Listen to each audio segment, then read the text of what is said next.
Hello my dear children, welcome back. आज हम discuss करने वाले हैं chapters 1, 2 and 3, that is volume 1 के क्वेश्चन और आंसर्स जो कि सैंपल पेपर 2026 में दिए गए हैं।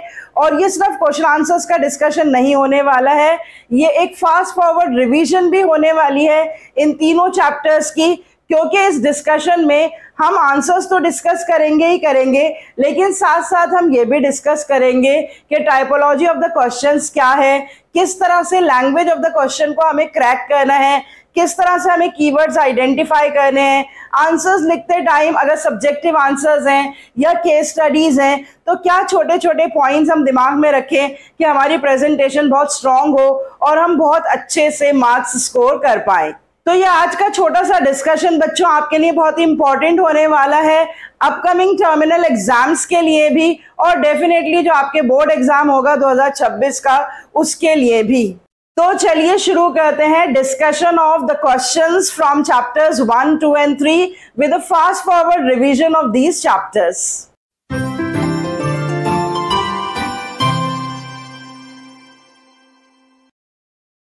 लास्ट वीडियो लेक्चर में बच्चों मैं ऑलरेडी आपको बता चुकी हूं कि कौन से वॉल्यूम से कितने क्वेश्चंस आए हैं, क्वेश्चन नंबर्स भी मैं ऑलरेडी आपको बता चुकी हूं, लेकिन एक बार फिर मैंने आपके लिए यहां पर क्वेश्चन नंबर्स लिख दिए हैं और जो उन क्वेश्चंस में टॉपिक्स कवर अप हुए हैं वो भी लिख दिए हैं। या आप अपने पास नोट कर लीजिए, क्योंकि इन टॉपिक्स के डिस्कशन के साथ साथ मैं आपको ये भी बताऊंगी कि इसके अलावा कौन से टॉपिक्स इंपॉर्टेंट हैं। तो analysis of the sample paper हम ऑलरेडी कर चुके हैं, अगर आपने वो वीडियो नहीं देखी तो प्लीज आप वो वीडियो भी देख लीजिए। और अगेन मेरी आपसे रिक्वेस्ट है कि अगर आपने मेरे चैनल को अभी तक सब्सक्राइब नहीं करा है तो प्लीज मेरे चैनल को सब्सक्राइब भी कर लीजिए, क्योंकि मुझे भी मोटिवेशन चाहिए होता है ताकि आगे भी इस मोटिवेशन से मैं आपके लिए अच्छी अच्छी यूजफुल वीडियोस बनाती रहूं। तो बच्चों सबसे पहले अपने पास नोट करिए 8 क्वेश्चंस जो चैप्टर्स 1, 2 एंड 3 से पूछे गए हैं। क्वेश्चन नंबर्स हैं 1, 2, 4, 6 एंड 13। ये 5 क्वेश्चंस एक एक नंबर के हैं। क्वेश्चन नंबर 24 3 नंबर का question and question number 27 and 29 दोनों 4-4 नंबर के क्वेश्चंस हैं। इस तरह से इस पूरे वॉल्यूम की जो वेटेज है वो 16 नंबर हो जाती है। नेचर ऑफ मैनेजमेंट चैप्टर 1 से 5 नंबर के क्वेश्चन है, प्रिंसिपल्स ऑफ मैनेजमेंट से 6 नंबर के क्वेश्चन है एंड बिजनेस एनवायरनमेंट से 5 नंबर के क्वेश्चन है। बहुत ही बैलेंस डिस्ट्रीब्यूशन है ये, on an average her unit से 5 नंबर के क्वेश्चंस पूछे गए हैं। और आप अपने पास टॉपिक्स भी नोट कर लीजिए, features of management, functions of management and levels of management, in 3 topic से क्वेश्चंस पूछे गए हैं चैप्टर 1 से। Principles versus values, features of management principles and one of the technique of scientific management से question पूछा गया है from chapter 2 principles of management and features of business environment and dimension of business environment, इस पे question पूछा गया है from chapter 3 business environment. इन सारे चैप्टर्स की, सारे टॉपिक्स की डिटेल वीडियोस ऑलरेडी मेरे चैनल पे अवेलेबल हैं, तो अगर आपने वो वीडियोस नहीं देखी हैं तो रिवाइज करने के लिए आप वो सारी वीडियोस देख लीजिए, because this is the perfect time for the revision, because in the first term also you will have an idea about what type of questions and what pattern of the question paper you are going to expect in your upcoming board exams. तो चलिए discussion of the question answer start करते हैं। सबसे पहले discuss करते हैं एक एक नंबर के 5 क्वेश्चंस। स्क्रीन पर देखिए बच्चों, क्वेश्चन नंबर 1 क्वेश्चन हमें केस स्टडी के फॉर्म में दिखाई दे रहा है, तो इसीलिए हम पहले लास्ट लाइन पढ़ेंगे। लास्ट लाइन देखिए, name the characteristic of management discussed above. इसका मतलब कि इस केस स्टडी में जो हमें 4 कैरेक्टरिस्टिक्स दे रखे हैं मैनेजमेंट के, उसमें से कौन सा एप्लीकेबल होगा वो हमें चूज करना है। तो let's read the case study. The project manager in an organization set targets for the upcoming months and outline strategies to achieve them. At the same time, they assign specific roles and responsibilities to their team members. They motivate them to meet the deadline by celebrating their achievements and taking their feedback. Thus, various functions are simultaneously performed by all the managers all the time. ये line बहुत ही important line है बच्चों, जिसमें बताया गया है कि जो फंक्शंस ऑफ मैनेजमेंट हैं वो मैनेजर्स लगातार परफॉर्म करते रहते हैं एक के बाद एक, और सारे साल परफॉर्म करते रहते हैं। और उसी पर्टिकुलर लाइन से हम आइडेंटिफाई करेंगे कैरेक्टरिस्टिक ऑफ मैनेजमेंट। यहाँ पे 4 ऑप्शंस दे रखे हैं, dynamic function, continuous process, intangible force and goal oriented. तो बहुत ही क्लियर ऑल्टरनेटिव हमारे सामने है that management is a continuous process, ये हाईलाइट किया गया है इस केस स्टडी में। तो हमारा करेक्ट ऑप्शन होगा ऑप्शन बी। और इसके साथ साथ बच्चों रिवाइज कर लेते हैं, टोटल हमने 7 फीचर्स ऑफ मैनेजमेंट कर रखे हैं। 7 फीचर्स ऑफ मैनेजमेंट में से 4 तो यहीं दे रखे हैं। उसके अलावा मैनेजमेंट एक परवेसिव फंक्शन है, मैनेजमेंट मल्टी डायमेंशनल एक्टिविटी है, मैनेजमेंट एक ग्रुप एक्टिविटी है। ये 3 फीचर्स यहाँ पर नहीं दे रखे। उसके अलावा मैंने आपको ये ट्रिक भी समझा रखी है कि 7 फीचर्स ऑफ मैनेजमेंट को आप कैसे याद करेंगे कि मैनेजमेंट एक ग्रुप को कहते हैं, तो उससे रिलेटेड एक फीचर है दैट मैनेजमेंट इज इंटेंजिबल। फिर मैनेजमेंट एक प्रोसेस होता है, तो वो एक कंटिन्यूअस प्रोसेस होता है, एक डायनामिक प्रोसेस होता है। और मैनेजमेंट एक्टिविटी को भी कहते हैं, तो मैनेजमेंट एक ग्रुप एक्टिविटी है, गोल ओरिएंटेड एक्टिविटी है, परवेसिव एक्टिविटी है और मल्टी डायमेंशनल एक्टिविटी है। तो इस तरह से जो नेचर ऑफ मैनेजमेंट है उसी से हम सारे फीचर्स ऑफ मैनेजमेंट को याद रख सकते हैं। तो यहां पर हमने कीवर्ड आइडेंटिफाई करा that management function is performed by all the managers all the time, तो उसी से हमें पता चल गया that management is a continuous process. Question number 2 देखते हैं बच्चों। ये क्वेश्चन देखिए बच्चों, प्रिंसिपल्स ऑफ मैनेजमेंट पे है, यहाँ पे फिल इन द ब्लैंक दे रखा है और लास्ट लाइन पढ़ लेते हैं, nature of principle of management reflected through the above statement. तो यहाँ पे हमें नेचर आइडेंटिफाई करना है प्रिंसिपल्स ऑफ मैनेजमेंट का। Henry Fayol's principles of discipline, which emphasizes obedience to the organizational rules and employment agreement, is evolved out of the experience and collective wisdom of the managers। यहाँ पे एक Henry Fayol के principal का example दे रखा है और उस example के साथ बता रखा है कि ये जितने भी प्रिंसिपल्स हैं वो इवॉल्व किए जाते हैं। और कैसे ये इवॉल्व होते हैं? By the experience and collective wisdom of the managers. तो यहां पर इस पैराग्राफ में formation of the management principles की बात हो रही है। तो जो 4 ऑप्शंस हमें दे रखी हैं कि management principles have universal applicability, they are flexible, they are behavioural and they are formed by practice and experimentation. तो यहां पर क्योंकि फॉर्मेशन की बात हो रही है, so our correct option is D, that management principle का जो नेचर यहाँ पे हाईलाइट हो रहा है that these principles are formed by practice and experimentation. इसके अलावा कुछ और फीचर्स हैं मैनेजमेंट प्रिंसिपल्स के कि मैनेजमेंट प्रिंसिपल्स कॉन्टिंजेंट होते हैं, they have the cause and the effect relationship. तो ये सारे फीचर्स भी मैंने आपको बहुत अच्छे से एक्सप्लेन कर रखे हैं और मैंने आपको कंफ्यूजन के पॉइंट ऑफ व्यू से भी बता रखा है कि बच्चे ज्यादा कंफ्यूज हो जाते हैं फ्लेक्सिबल और कॉन्टिंजेंट पे, तो वो भी मैंने कंफ्यूजिंग टॉपिक्स में आपको अच्छे से एक्सप्लेन कर रखा है, तो उसे भी आप देख लेंगे तो आप इस तरह के क्वेश्चंस को बहुत ही आसानी से आंसर कर पाएंगे। नेक्स्ट क्वेश्चन, क्वेश्चन नंबर 4 देखिए, read the following statements carefully. 2 statements दे रखी हैं और फिर क्वेश्चन पूछा गया है in the light of the given statements choose the correct alternative from the following. तो अब हम स्टेटमेंट्स पढ़ के देख लेते हैं कि किस बारे में ये स्टेटमेंट्स हैं। पहली स्टेटमेंट है values are the basic truths और guidelines for behaviour which are formed after research in work situation. तो जब हमने प्रिंसिपल्स ऑफ मैनेजमेंट शुरू करा था चैप्टर, तो principles versus values versus techniques, इसको बहुत डिटेल में मैंने एक्सप्लेन करा था और वहां पर मैंने बताया था कि जो वैल्यूज होती हैं वो नॉर्म्स ऑफ बिहेवियर पे डिपेंडेंट होती हैं, जो कि जनरल नॉर्म्स ऑफ बिहेवियर होते हैं और वो एक्सपेरिमेंट्स पे बेस्ड नहीं होती। तो उस हिसाब से वैल्यूज पे जो पहला स्टेटमेंट दे रखा है वो गलत स्टेटमेंट है। सेकंड स्टेटमेंट देखिए, while practising principles of management values can not be neglected as business organisations have to fulfil the social and ethical responsibilities towards the society. तो ये बात बिल्कुल सही है कि जो प्रिंसिपल्स ऑफ मैनेजमेंट को प्रैक्टिस किया जाता है, अप्लाई किया जाता है, तो वैल्यूज को इग्नोर नहीं किया जा सकता। तो इसका मतलब इन दोनों स्टेटमेंट्स में से पहली स्टेटमेंट गलत है और दूसरी स्टेटमेंट सही है और हमारा ये ऑप्शन दे रखा है ऑप्शन डी में statement 2 is true and statement 1 is false. So our correct option is D. तो ये ट्रू फॉल्स पे क्वेश्चन है बच्चों, यहाँ पे प्रिंसिपल्स ऑफ वैल्यूज से रिगार्डिंग ट्रू फॉल्स पूछा गया है। तो इसी तरह से किसी भी टॉपिक पे, किसी एक पर्टिकुलर फेयोल के प्रिंसिपल पर या किसी टेक्निक ऑफ मैनेजमेंट पे इस तरह के ट्रू और फॉल्स के क्वेश्चंस फ्रेम किए जा सकते हैं। Now next is question number 6। यहाँ देखिए बच्चों 5 स्टेटमेंट्स दे रखी हैं और आपको क्वेश्चन पूछा गया है out of these statements which is और are the components of social environment. मतलब या तो कोई एक स्टेटमेंट सोशल एनवायरनमेंट की होगी या एक से ज्यादा होंगी, तो हम टिक करते जाएंगे जो जो सोशल एनवायरनमेंट के स्टेटमेंट्स हैं। नंबर 1 देखिए rate of inflation has increase by 2%, तो ये तो इकोनॉमिक डायमेंशन की बात हो रही है, इसे हमें टिक नहीं करना है। नंबर 2 देखिए various speciality health food and grocery shops have opened in an area where fitness and health enthusiasts live. तो यहाँ पर फिटनेस और हेल्थ की बात हो रही है, तो डेफिनेटली ये सोशल एनवायरनमेंट का फैक्टर है, तो इस पे राइट लगा दीजिए। नंबर 3 देखिए लाइफ एक्सपेक्टेंसी रेट, बिल्कुल ये सोशल एनवायरनमेंट की डायमेंशन है, पूरा सेंटेंस पढ़ने की भी जरूरत नहीं है, इस पे भी टिक लगा देंगे।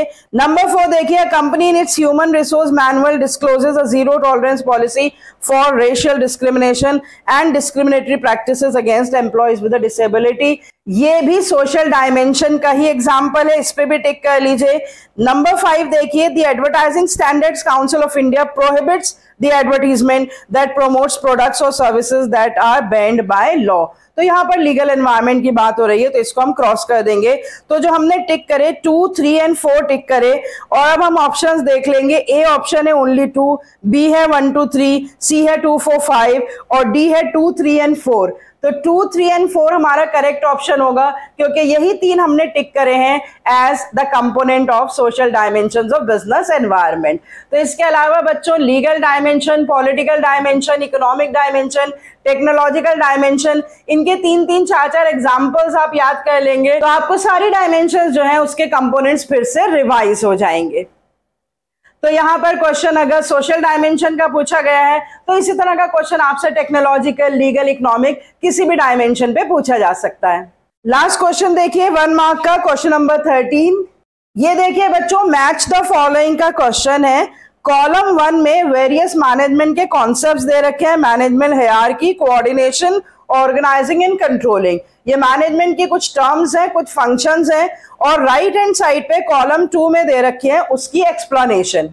तो यहाँ पर बच्चों हमें चारों स्टेटमेंट्स पढ़ने की जरूरत नहीं है। मैंने आपको पहले भी बताया था कि जब इतने लंबे लंबे क्वेश्चंस होते हैं तो हमें एलिमिनेशन थ्योरी यूज करके अपना टाइम सेव करना चाहिए। तो अगर मैं पहली लाइन पढ़ूं कॉलम 2 की, involves defining and grouping of the activities, resource allocation and establishment of authority relationship. तो ये ऑर्गेनाइजिंग की डेफिनेशन है। तो यहाँ पर ऑर्गेनाइजिंग कॉलम 1 में दे रखा है सी पार्ट में। तो अब हम ऑप्शंस देख लेंगे कि सी के साथ 1 जो है वो कहाँ दे रखा है। तो पहली वाली ऑप्शन में सी के साथ 2 दे रखा है, दूसरी वाली में सी के साथ 4 दे रखा है, तो ये दोनों तो एलिमिनेट हो गए। अब सी पार्ट में सी के साथ 1 दे रखा है और डी पार्ट में भी सी के साथ 1 दे रखा है। तो अब हमें एक लाइन और पढ़नी पड़ेगी। अगर हम पहली कॉलम पढ़ ले मैनेजमेंट हायरार्की, तो मैनेजमेंट हायरार्की के साथ इन चारों लाइनों में से कौन सी लाइन मैच हो रही है?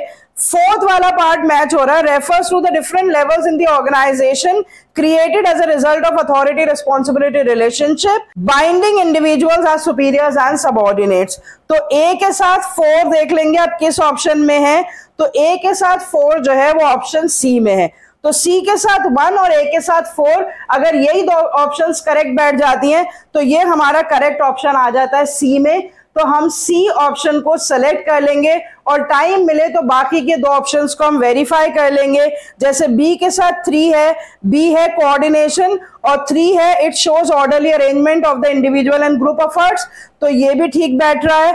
और डी के साथ यहाँ पर 2 है, डी है हमारा कंट्रोलिंग, और कंट्रोलिंग में सेकेंड कॉलम में दे रखा है involves establishing performance standards, measuring actual performance and taking corrective action, तो ये भी ठीक बैठ रहा है। तो यहाँ पर आपको जो भी सबसे अच्छा ऑप्शन ये पता होना कि हमें ऑर्गेनाइजिंग की डेफिनेशन अच्छे से आती है, कोऑर्डिनेशन की अच्छे से आती है, तो पहले उसे देख लो कहां पर फिट हो रहा है, और अगर वो किसी एक ही ऑप्शन में हो तो आपके लिए बहुत आसानी हो जाएगी, और अगर वो एक से ज्यादा ऑप्शन में हो तो आपको थोड़ा और फर्दर एलिमिनेट करना पड़ेगा। तो यहां हमारा करेक्ट ऑप्शन है A4, B3, C1 and D2, that is given in option C.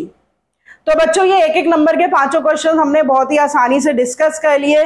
तो हमने ये देखा कि यहाँ पर टाइपोलॉजी ऑफ द क्वेश्चन जो है वो डेफिनेटली बहुत स्ट्रेट फॉरवर्ड नहीं है। कहने को ये एक एक नंबर के क्वेश्चंस थे, लेकिन लेंथी क्वेश्चंस थे, इनको पढ़ने में भी टाइम लगेगा, इनको कीवर्ड्स के थ्रू हमें आइडेंटिफाई करना पड़ेगा।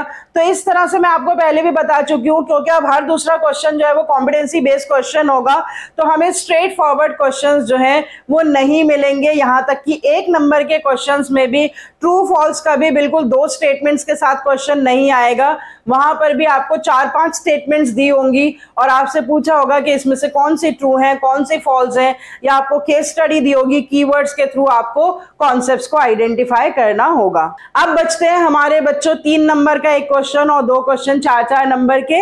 इन क्वेश्चंस को भी डिस्कस कर लेते हैं और साथ साथ मैं आपको आंसरिंग टिप्स भी देती रहूंगी। वीडियो का आप बिल्कुल एंड तक देखेंगे, क्योंकि कोई भी एक छोटा से छोटा पॉइंट भी आपके एनुअल एग्जाम्स या टर्मिनल एग्जाम्स या आगे जो सीयूईटी आपको फेस करना है उसके लिए इंपॉर्टेंट होने वाला है। क्वेश्चन नंबर 24 देखिए बच्चों, ये भी बच्चों एक केस स्टडी है, 8 से 10 लाइनों की केस स्टडी, और उसके बाद सेकंड पैराग्राफ में identify the level at which the necessary workforce was appointed for implementing and controlling the plans and strategies made by Muralidhar Parekh. तो देखो, वैसे तो हमें केस स्टडी पढ़ने की यहाँ पे जरूरत नहीं होनी चाहिए, क्योंकि यहीं पर ही एक बहुत स्ट्रॉन्ग कीवर्ड हमें दे दिया है कि हमें वो लेवल आइडेंटिफाई करना है जो कि रिस्पॉन्सिबल होगा for implementing the plans and the strategies made by Muralidhar Parekh. तो यहाँ पर हमें ये नहीं पता कि मुरलीधर पारेख का लेवल क्या है, लेकिन इम्प्लीमेंटेशन जो होता है वो मिडिल लेवल पे ही किया जाता है। अभी केस स्टडी पढ़ के ये और क्लियर हो जाएगा।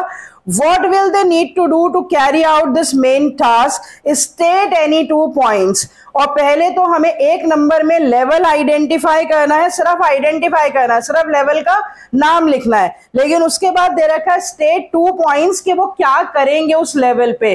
तो उसके बाद हमें 2 फंक्शन स्टेट करने हैं। तो इसको हमें कैसे आंसर करना पड़ेगा बच्चों? ए पार्ट में हम लिख देंगे लेवल और उस लेवल का हम नाम लिख देंगे, और बी पार्ट में हम लिखेंगे 2 functions of the level identified are, और उन 2 फंक्शंस को हमें सिर्फ स्टेट करना है, हमें उन्हें एक्सप्लेन नहीं करना है। बस मिडिल लेवल भी आप यहाँ पर लिख देंगे तो आपको फुल मार्क्स दिए जाएंगे। और उसके बाद आप 2 फंक्शंस लिखेंगे मिडिल लेवल के, that middle level is responsible as a connecting link between the top level and the lower level, that middle level implements the plans and the policies framed by the top management। तो middle level के इतने सारे specific functions हमने पढ़ रखे हैं, उन specific functions में से आप 2 functions state करेंगे तो you will get full 3 out of 3 marks। तो ये क्वेश्चन बच्चों मिडिल लेवल का है, केस स्टडी है, typology of the question again competency based है ये। तो यहाँ पर आपको किसी भी लेवल पे क्वेश्चन पूछा जा सकता है, टॉप लेवल के लिए भी इसी तरह से क्वेश्चन फ्रेम किया जा सकता है, लोअर लेवल के लिए भी। और मैंने आपको बता रखा है कि planning, organising, staffing, directing and controlling, ये 5 मेन फंक्शंस होते हैं किसी भी लेवल ऑफ मैनेजमेंट के। तो अगर आपको स्पेसिफिक फंक्शंस याद ना आए तो आप इन्हीं फंक्शंस के साथ जोड़कर कि when the planning is done for the whole organisation वो आप टॉप लेवल में लिख देंगे, planning is done for the department वो मिडिल लेवल हो, when the planning is done for the group of workers वो लोअर लेवल में। तो अगर आपको अच्छे से स्पेसिफिक फंक्शंस याद ना आए तो आप इन 5 मेन फंक्शंस की भी लैंग्वेज चेंज करके आप पर्टिकुलर लेवल ऑफ मैनेजमेंट के साथ लिख सकते हैं। चलते हैं नेक्स्ट कैटेगरी की तरफ, that is 2 questions of 4 marks, question number 27 and 29। देखिए बच्चों, क्वेश्चन नंबर 27 भी केस स्टडी है। हम ये देख रहे हैं अभी तक कि कोई भी डायरेक्ट क्वेश्चन जो है वो इस चैप्टर से पूछा नहीं गया है, तो हमें बहुत ही माइन्यूटली एक एक वर्ड पढ़ना पड़ेगा। और सबसे पहले हमें ये देखना पड़ेगा कि क्वेश्चन में हमसे पूछा क्या गया है। तो हम पहले क्वेश्चन पढ़ लेते हैं। ए पार्ट है, in the context of the above case study identify and explain the feature of business environment. तो देखो यहाँ पर वर्ड है आइडेंटिफाई एंड एक्सप्लेन। अब ये 4 नंबर का क्वेश्चन हो गया ना बच्चों, तो आइडेंटिफाई भी और एक्सप्लेन भी है पार्ट ए में, और पार्ट बी में explain any 2 features of business environment. यहाँ पर भी वर्ड स्टेट नहीं है, यहाँ पर वर्ड है एक्सप्लेन। तो हम पहले 2 हेडिंग्स लिखेंगे और फिर उन दोनों हेडिंग्स को एक्सप्लेन करेंगे। तो कैसे आप इस क्वेश्चन में 4 नंबर लेकर आएंगे कि पार्ट ए में आप लिखेंगे the feature of business environment identified in the above paragraph is this, उसका पहला पॉइंट, और फिर उसका दूसरा पॉइंट में आप उसकी एक्सप्लेनेशन लिखेंगे। फिर पार्ट बी में भी आप लिखेंगे the two features of the business environment identified are this and this, और उन दोनों को एक्सप्लेन भी करेंगे। तो अब केस स्टडी पढ़ लेते हैं। The marketing research manager of Trendy Textiles has been assigned the task of analyzing the influence of Generation Z on the fashion trends. On studying the forces that affect the business, he observed that increased awareness among the generation with respect to the environmental protection, preference of the individuality over trends, rejection of the traditional norms in clothing, greater use of social media have increased the demand for sustainable and innovative styles in clothing. DIY products, promotion of products on various social media platforms by the companies. तो इसमें हमें ये दिखाई दे रहा है बच्चों कि social awareness बढ़ने की वजह से किसी खास तरह के प्रोडक्ट्स की डिमांड जो है वो बढ़ रही है। तो एक जो सोशल एनवायरनमेंट का कंपोनेंट है वो किस पर इम्पैक्ट डाल रहा है, इकोनॉमिक एनवायरनमेंट पे इम्पैक्ट डाल रहा है। तो यहाँ पर हमारे सामने बिल्कुल क्लियर फीचर बिजनेस एनवायरनमेंट का सामने आ रहा है, that dimensions of business environment are inter related. तो बिजनेस एनवायरनमेंट के हमने बहुत सारे फीचर्स कर रखे हैं कि कॉम्प्लेक्स होता है, डायमेंशंस इंटर रिलेटेड होती हैं, रिलेटिविटी इसमें देखने को मिलती है, sum total of all the internal and external factors, specific environment and general environment. तो ये सारे फीचर्स हमने बिजनेस एनवायरनमेंट के कर रखे हैं। तो हम आइडेंटिफाई करेंगे inter relatedness of various components of business environment is the feature। दूसरे पैराग्राफ में उसे एक्सप्लेन कर देंगे। तीसरे पैराग्राफ में हम लिखेंगे two features of business environment. इसके अलावा तो हम कॉम्प्लेक्स नेचर को एक्सप्लेन कर सकते हैं, रिलेटिविटी को एक्सप्लेन कर सकते हैं, स्पेसिफिक और जनरल फोर्सेस को एक्सप्लेन कर देते हैं। तो हम दो फीचर्स के नाम लिख देंगे, एक नंबर मिल जाएगा। तो एक्सप्लेनेशन हमें बहुत लंबी लंबी नहीं करनी है, एक एक लाइन में सिर्फ हम उन दो फीचर्स को एक्सप्लेन करेंगे तो हमें एक और नंबर मिल जाएगा। तो 4 छोटे छोटे से पैराग्राफ्स में आप इसका आंसर लिख के पूरे 4 नंबर स्कोर कर सकते हैं। लास्ट क्वेश्चन डिस्कस कर लेते हैं बच्चों, क्वेश्चन नंबर 29। ये भी देखिए बच्चों एक छोटी सी केस स्टडी है और लास्ट में पूछा गया identify and explain the technique of scientific management discussed above.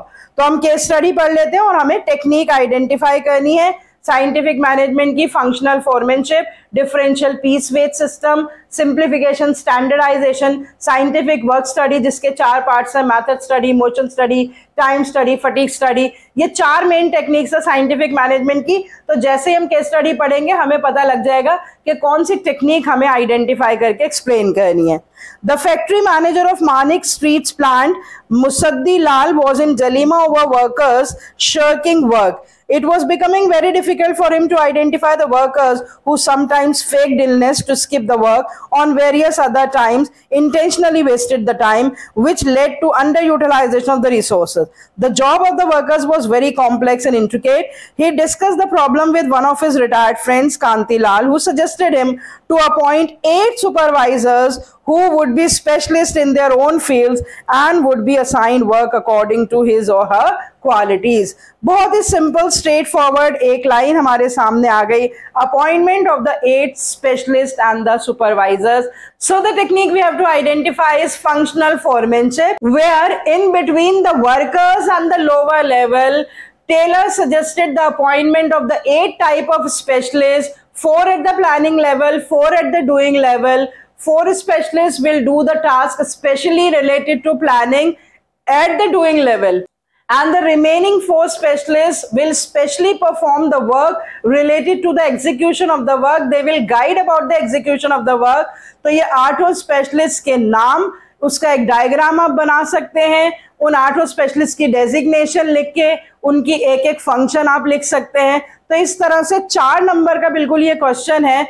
तो इसमें आप अगर 4 नंबर में 2 नंबर के तो आप 8 नाम ही लिख देंगे स्पेशलिस्ट के, वो आ जाएंगे। 2 नंबर में आप उनके फंक्शंस एक्सप्लेन कर देंगे। या इसका जो मेन सार है टेक्निक का कि यहाँ पर डूइंग लेवल पे भी स्पेशलिस्ट का अपॉइंटमेंट सजेस्ट किया गया, क्योंकि टेलर की जितनी भी टेक्निक्स थी वो शॉप लेवल पे एप्लीकेबल हैं, वो प्रोडक्शन लेवल को हाईलाइट करती हैं कि प्रोडक्शन और प्रोडक्टिविटी को कैसे बढ़ाया जाए। तो फंक्शनल फोरमैनशिप में भी यही बताया गया कि प्लानिंग ज्यादा टॉप लेवल पे होती है, डूइंग लेवल पे प्लानिंग जो है वो निग्लेक्ट हो जाती है। तो टेलर ने सजेस्ट करा कि जो लोअर लेवल है उनको भी स्पेशलिस्ट अपॉइंट करने चाहिए, ताकि वो उनकी प्लानिंग में भी हेल्प कर सके और एग्जीक्यूशन में भी हेल्प कर सके। तो फंक्शनल फोरमैनशिप टेक्निक बहुत ही इंपॉर्टेंट टेक्निक है। इसके अलावा डिफरेंशियल पीस रेट पे भी आपको क्वेश्चन पूछा जा सकता है, या method study, time study, fatigue study, motion study, या स्टैंडर्डाइजेशन एंड सिंप्लीफिकेशन। लेकिन डिफरेंशियल पीस वेट सिस्टम और फंक्शनल फोरमैनशिप, ये दो बहुत ही इंपॉर्टेंट टेक्निक्स है जिस पर रिपीटेडली क्वेश्चंस पूछे जाते हैं। तो बच्चों ये टोटल हमने 8 क्वेश्चंस डिस्कस कर लिए हैं। उसके साथ साथ ये सारे टॉपिक्स भी हमारे ऑलमोस्ट इसमें डिस्कस हो गए हैं, और बाकी के टॉपिक्स भी जो पिछले सैंपल पेपर्स 2023, 24, 24-25 का मैंने डिस्कस कर रखा है, उसका लिंक मैं आपके साथ डिस्क्रिप्शन बॉक्स में शेयर कर दूंगी। तो ये 2-3 सैंपल पेपर्स आप इन तीनों चैप्टर्स से रिलेटेड सिर्फ इन्हीं के क्वेश्चन आंसर्स याद कर लेंगे तो आपका ये पूरा वॉल्यूम जो है वो परफेक्टली प्रिपेयर हो जाएगा। आपको ये भी पता चल जाएगा कि किस तरह से रिपीटेडली किस तरह की लैंग्वेज के कौन से टॉपिक से क्वेश्चन पूछे गए हैं और उन पर हमें ज्यादा ध्यान देना है। So with that, I end up the discussion of 8 questions related to chapter 1, 2 and 3. Next time we shall be discussing the questions from volume 2, that is chapters planning and organizing. See you next time with this discussion. Till then, goodbye. Stay healthy and connected.